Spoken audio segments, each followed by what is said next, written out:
લક્ષ્મીનારાયણ દેવ વડતાલ મંદિરના પીઠાધીશ, પરમ પૂજ્ય ધર્મ ધુરંધર 1008 રાકેશ પ્રસાદ મહારાજજીના 60મા જન્મદિવસ એ આ જૂનાગઢ ભૂમિની અંદર ઉજવાઈ રહ્યો છે કે ભગવાન લક્ષ્મીનારાયણની આ ભૂમિ દેવની એ ભૂમિ ઉપર ગુણાતીનંદ સ્વામીની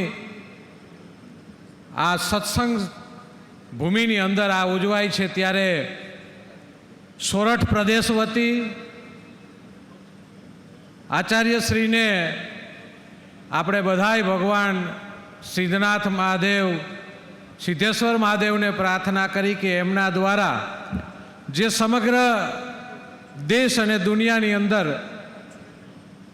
સનાતન પરંપરા, સ્વામિનારાયણ સંપ્રદાયના એમના વિચારોથી લાખો હરિભક્તો ને જે રીતે માર્ગદર્શન મળી રહ્યું છે એમના નેતૃત્વ નીચે, ત્યારે આપણે તો આનંદની એ વાત થાય છે કે આજે હું તો એવું કહું છું કે જન્મદિવસ ઉજવી છે, પણ જન્મ એ વ્યક્તિનો થાય છે. આજે એમનો પ્રાગટ્ય દિવસ છે. પ્રાગટ્ય એ થાય છે કે જે સંતો હોય, ભક્તો હોય, એમને ઉદ્ધાર કરવા માટે જે પ્રાગટ્ય થાય, ભગવાનનું પ્રાગટ્ય થાય છે. એટલે આજે આચાર્યશ્રીનો પ્રાગટ્ય દિવસ છે, એટલે આપણે ભગવાન તરીકે આપણે કંઈક આપે.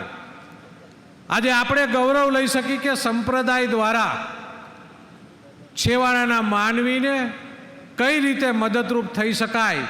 હમણાં જ સંતો અલગ અલગ વાત કરતા હતા, પધરામણી કરે. એક સંત એક ભક્તને આશીર્વાદ દેવા માટે જો આટલું કષ્ટ લેતા હોય તો આ ધર્મ એ આપણા માટે સૌથી મહત્વનો છે.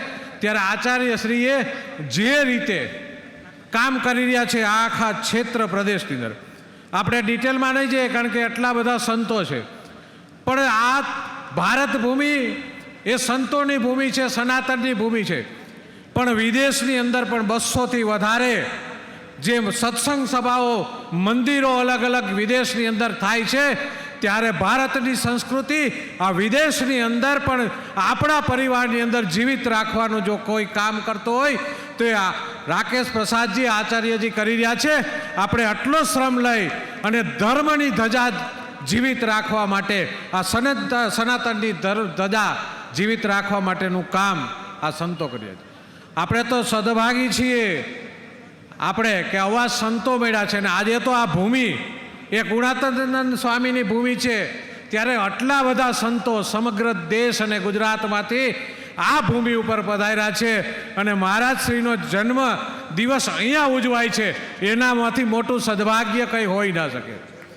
અને ઘણી વખત આપણે એવું થતું હોય છે, સ્વામીજી એવું લાગે છે આચાર્યજી કે ઘણી વખત ઘણા લોકો કહેતા હોય છે કે સનાતન ધર્મના આવા બધા મોટા મોટા ફંક્શનો શું કામે કરતા હોય છે, એના કરતાં કંઈક ગરીબ માણસને આપે તો. એટલે જે લોકો ટીકાકારો હોય છે એની અંદર આવા વિચારો આવે છે. પણ અહીંયા બેઠા છે બધા બહેનો બેઠા છે પાછળ, એને ખબર છે દિવાળી આવે એટલે ઘરની અંદર દરરોજ આપણે સફાઈ કરતા હોય છીએ, પણ એ સમયે આપણે આખા ઘરની અંદર બધે કચરો સાફ કરી છીએ, ક્યાંય ધૂળ હોય તો લુવાય છે. આવા સત્સંગોથી આપણી અંદર ક્યાંક જો બહારની ધૂળ પડી ગઈ હોય તો આ સાધુ સંતોના સાનિધ્યમાં આવીને તો એ ધૂળ આપણી ઉપરથી ઉડી જાય છે, આપણું જીવન પવિત્ર બને છે. આ સત્સંગનું મહત્ત્વ છે ને આ કાર્યનું મહત્ત્વ છે.